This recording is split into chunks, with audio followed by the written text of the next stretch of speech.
यांच्या एकाच शब्दावर 2.5 लाख लोकांनी एकाच दिवसात महाराष्ट्रातील 21 शहरांमधले 5,640 किलोमीटरचे रस्ते हातात झाडू घेऊन स्वच्छ केले होते. त्याचसोबत जगातलं सगळ्यात मोठं आरोग्य शिबिर, ज्यामध्ये फक्त 38 मिनिटात 51,000 पेक्षा जास्त लोकांना आरोग्यविषयक मार्गदर्शन करण्यात आलं, ज्याची नोंद स्वतः गिनीज बुक ऑफ वर्ल्ड रेकॉर्डने सुद्धा घेतली, ते सुद्धा यांनीच ऑर्गनाईज केलं होतं.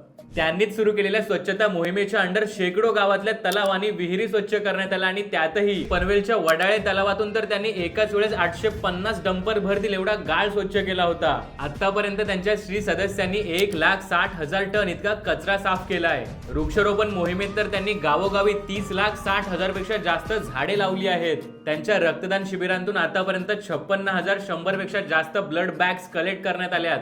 त्यांच्या याच अफाट कार्यामुळे सरकारने त्यांची राज्याचे स्वच्छता दूत म्हणून नियुक्ती केलीच, पण भारत सरकारनेही त्यांचा पद्मश्री देऊन सन्मान केलाय.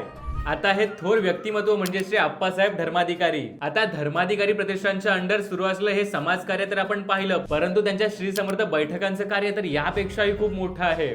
आणि बरं, ही काय आताची गोष्ट नाही, तर त्यांचं हे कुटुंब गेल्या 400 वर्षापासून समाज प्रबोधनाचं कार्य करत आहे. तर धर्माधिकारी कुटुंबाचं कार्य आणि श्री समर्थ बैठकांचे तुमचे काही अनुभव असतील तर ते कमेंट करून सर्वांपर्यंत नक्की पोहोचवा.